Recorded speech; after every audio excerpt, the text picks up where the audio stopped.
Hi there, tubers, tubettes, various crazy people. Title of this little video is going to be Expats Epic Fails. And I've been thinking about this for over a month, and it's really kind of hard to put into words, but I'm going to do my best. I think that the reason I'm motivated to do this video is because I'm guilty of sometimes portraying the Philippines as this wonderful paradise where there's pretty girls and it's cheap to live here and there's a lot to do and lots of friends. And while all that's very true, I mean, my life has improved 1,000%. There is a flip side to it. There are negatives to it. And so I thought it was only fair to put down on tape and for the record some of the things that can and do go wrong. So I'm going to try to bust through this because I don't have that much room on my phone memory. But I want to touch on relationships. I want to touch on guys buying businesses. And I want to touch on guys buying homes out here and some of the fails that I've observed. And these aren't stories that I'm making up or heard about. I've seen this in person. So here we go. Relationships. I met a guy when my first week that I was here that was in his 70s and was gotten involved with a girl that I think was 19 or 20. So there's a 50-year gap. And without going into a lot of detail, this guy was really not attractive. I mean, I don't mean because he was 70 years old. I mean, he was just very unkempt. He was dirty, if you will. He obviously didn't take much care as far as hygiene or any of that kind of stuff. And on top of that, he was a very aggressive, demanding, kind of pushy, loud, and at the end of the day, fairly obnoxious dude. And I met this clown the first week I was here. And what he had done was he met this girl, and I don't know where he met her, I guess online. And within 2 or 3 days, she had professed her love for him, and of course he believed it. And he went out to her province and met her family and saw how they were living. So he spent $20,000 or $30,000 USD and built them all a home. And at the end of the construction, when the last nail went into the house, they all looked at him and said, okay, it's time for you to go, and you're not welcome to come back. And if you do, we're going to call the police or the barangay captain. So he had to leave there with his tail stuck between his legs. And when he told me that, I thought, well, yeah, there's no fool like an old fool. And I can see where, you know, you fall into the dream and you believe what you want to believe. And it was all good. And you overrode your common sense and listened to your ego, I guess, and do that. But my sympathy ended for him when he continued to tell me the story of the 2 other girls or women that he had done the exact same thing for. They were 20, 21. They lived in the province. They told him how great he was and how in love they were. And what did he do? Built them a home. Got kicked out. Met girl number 3, built her a home, got kicked out. And so I figured, okay, well, again, this was my first week in town.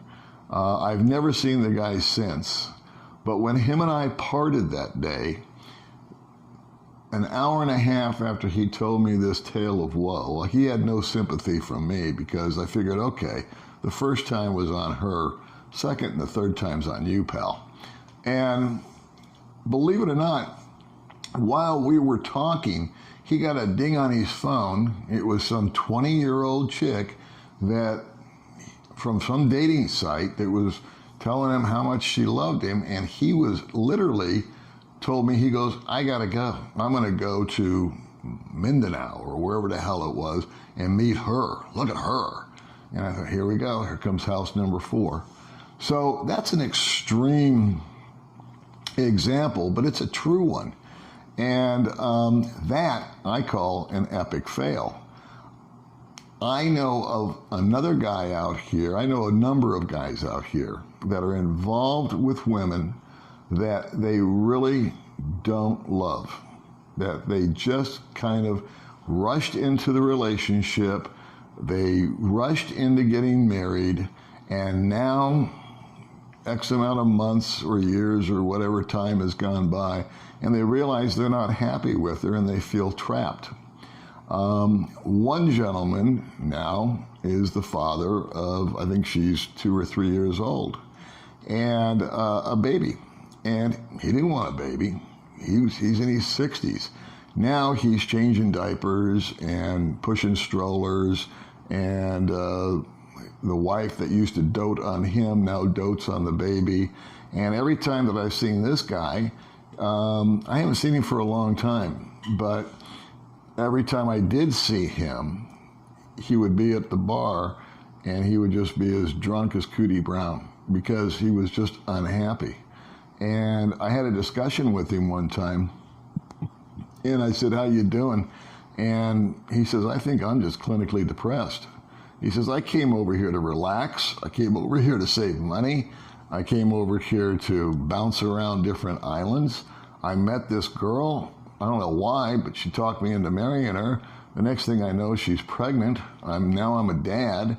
And God bless him, he wants to do the right thing. It's not like he just got on a plane and split on him. He's staying and doing the right thing, but he's unhappy. And it just defeated the entire purpose of him coming over here and trying to reboot his life. There's another guy, same story, no baby. And he too is just in the bar, getting drunk, complaining, and envious of guys that are single or happy or whatever. His wife gained a bunch of weight and all this and that. He's just grumpy all the time. So that I call an epic fail. My conclusion, I don't give advice, but now that you've heard that, my conclusion, what I learned from my own experience and from observing these guys, is 2 words: slow down. You get over here, you're inundated with all this new stuff. For some people, they haven't been with had any female companionship in a long time, and so the first one that comes along, they think that's the best one, and they jump in, they start spending a bunch of money and making an impression, and then they find out that it's not right, but now they're in. And so when it comes to being a new guy over here, myself, what I learned from doing the same mistake, now I didn't get in as deep as they did, but I cut my losses and I stopped. And I was single for 1.5 years until I bumped into Baby May. And even her and I took our time. She was working, I let her keep working. She was living in a boarding house with her sister. I let her stay in the boarding house. And then she would come and we dated, we courted, if you will, for a number of months. And then she started to move stuff in, and the rest is history. So that is the epic fails. The other epic fails as far as relationships has nothing to do with guys living here, but it has to do with guys that are still in their home country and are having long distance relationships with women. Now, I'm not here to say that those are destined for failure, because that's not true. I know people personally that met their woman online, came out and met her, married her, and are living happily ever after. So yeah, it does work. Where I have a problem is where guys will meet somebody online and see them living in a concrete bunker, if you will, with a dirt floor. And these are guys that are empathetic, sympathetic, and just all around nice guys, and like me, feel that throwing money at the problem will solve it for them, and maybe impress them along the line too. So again, I think that if someone is in a long distance relationship, communicating, have never met in person, to send over 5 or 10 or 20 bucks now and then to help her out or buy load for her phone or whatever is fine. But I've met guys, not met, but I have communicated with guys that have spent and invested literally thousands of dollars to women that are over here and they're married or they have boyfriends. Because you're talking to her, let's face it, we're talking to them for an hour, maybe 2 hours a day, if that. What are they doing the other 22 hours? What are you doing the other 22 hours? Is it possible that you're talking to other women? It's real possible, because I've seen it with my own 2 eyes, that there are women that just make a living doing that, talking to guys online. So, buyer beware. Do what you want to do. But again, when it comes to the internet dating thing, I think it's great. You can meet somebody, you can get to know somebody, they can get to know you. You can start setting up arrangements. But to me, I would simply, if it was me, I would wait until I actually got here, physically here, and can meet the person in person. I can have a long distance relationship while living here in Valencia. I can have it with a girl on another island if May wasn't in the picture. And now I have an opportunity to take a ferry or a bus or drive my motorbike over and meet her in person and see what the dealio is, as opposed to being apart by 6,000 miles. So that's that. That's what I think epic fails are as far as relationships. Getting involved too fast, not knowing the person well enough, and throwing a bunch of money at somebody that you really just don't know in person. Real quickly, moving on to businesses. Businesses out here, I'm not a big fan of. I don't think that there's a lot of businesses that succeed, more fail than succeed. But the one catalyst that I've noticed of a successful business is an owner that is involved and is present and is engaged. I won't belabor it, but the few places that I see thriving, and I'm talking about foreigner resto bars. I'm not talking about other stuff or locally owned guys or anything like that. But the foreigner resto bars, which seems to be the popular thing for guys to open out here, when the owner is present, when he's engaged, when he's watching and making sure that there's good customer service, the quality of his food is up to snuff, and that he's taking care of his customers, those guys have a tendency to succeed. I've watched a ton of people open businesses, invest money in furniture, menus, staff, this, that, the other, and then just completely ignore the customer. And it's like, why did you even bother opening this place? Why did you invest all this money in all this equipment? Now you've got a band in here and nobody can get a menu. That actually is a very common occurrence. Happened to me today. I went to go meet some friends to watch the last quarter of the football game.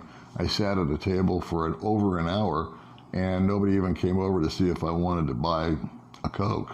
I would have spent 10 or 12 bucks today that guy didn't get because nobody asked me if I wanted to.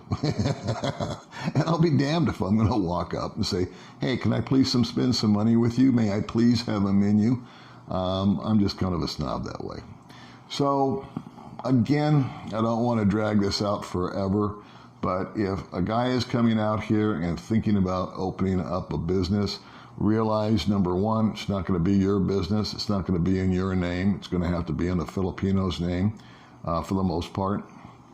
And if you're not prepared, or if a guy's not prepared, my opinion, not advice, but my opinion, if a guy's not prepared to be there day in and day out, in other words, show up, which is the last thing I want to do.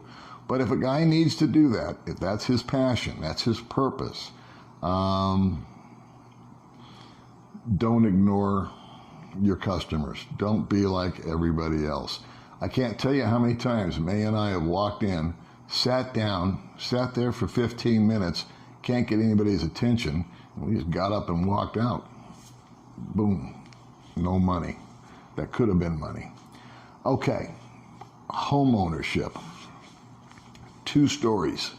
Number one, I would never buy a house out here for myself. I don't like the idea of buying anything and owning it in a foreign land. It can't be in my name. There's some kind of condo deal that you can do. We have certain rights. But for the most part, and for the sake of this video and the sake of this conversation, you're not going to own the place. It's going to go into a Filipino or a Filipina's name. And therefore, let's just assume that it's your wife or your significant other. And that in and of itself is fine.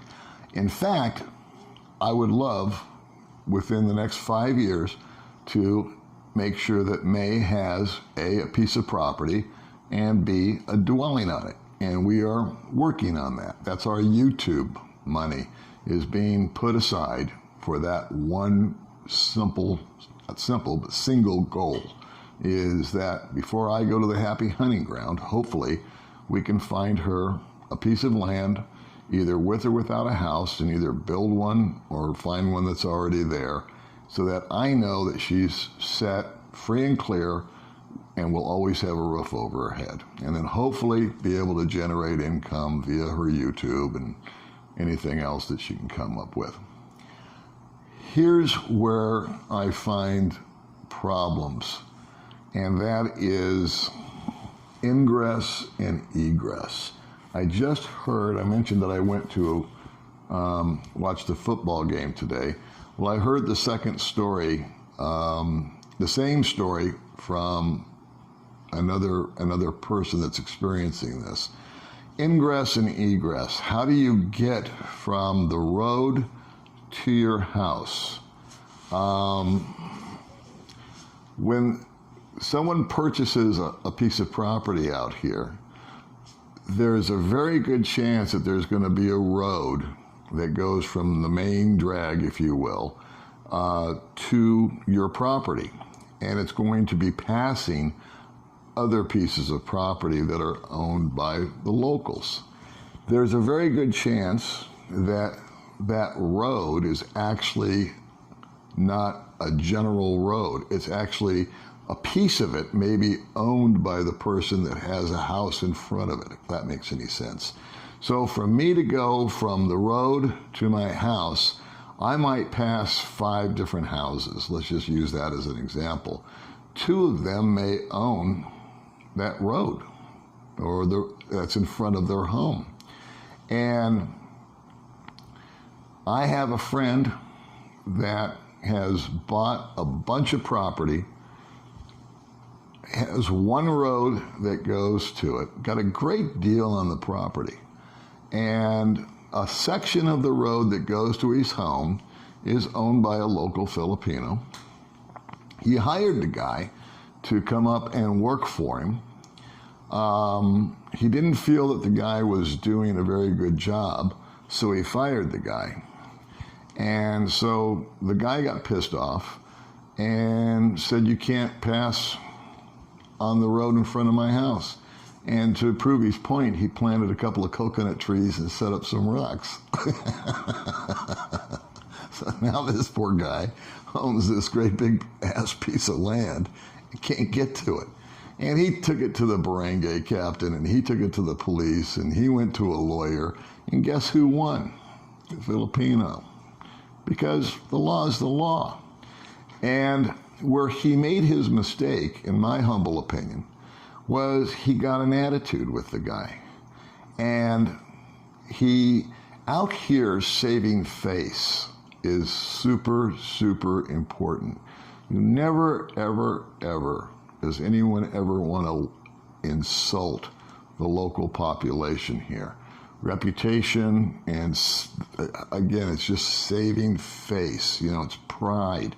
You don't talk to me that way. And so when he tried to negotiate with the guy said, "Yeah, sure, I'll work with you. You can pay me 10,000 pesos a month to pass by my house."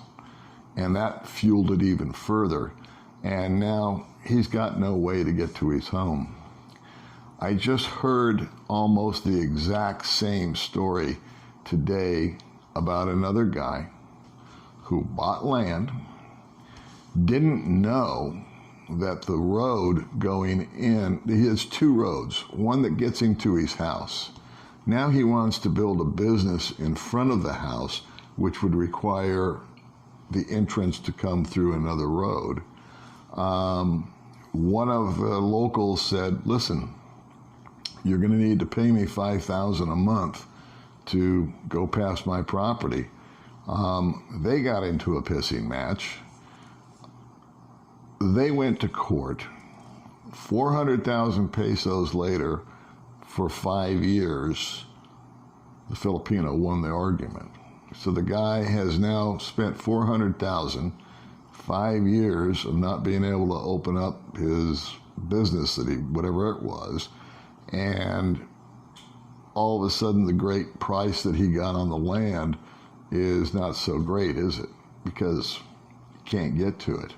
He can circumvent it and get to his home, but and I haven't seen this, but for some reason he can't get to, he can't make an entrance way into the business. What's the lesson learned there? Is be as friendly as humanly possible with the local population. Show them respect. The owner here, where I live, is married to a Filipino.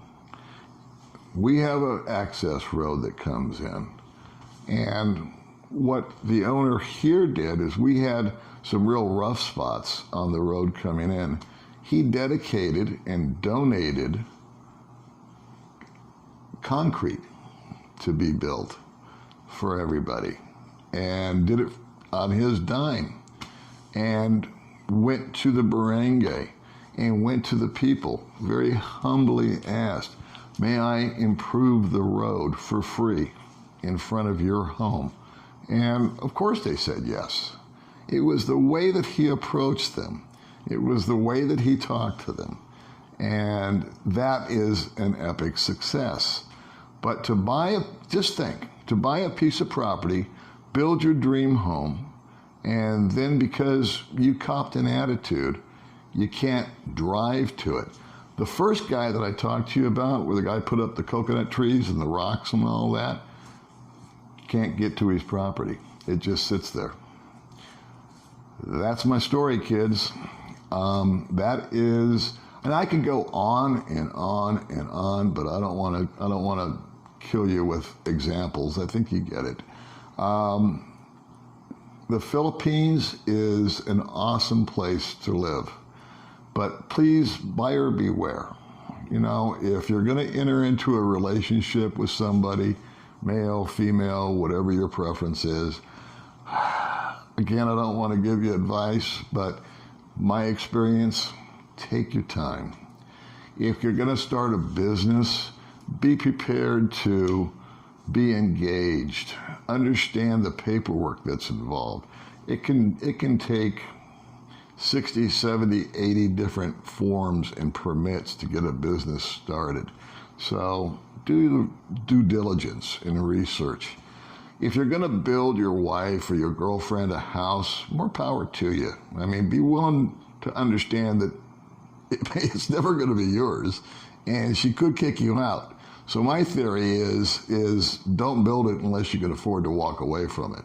But if you do build it and you are successful and you guys are happily married and you're living there, make sure that you can get in and get out.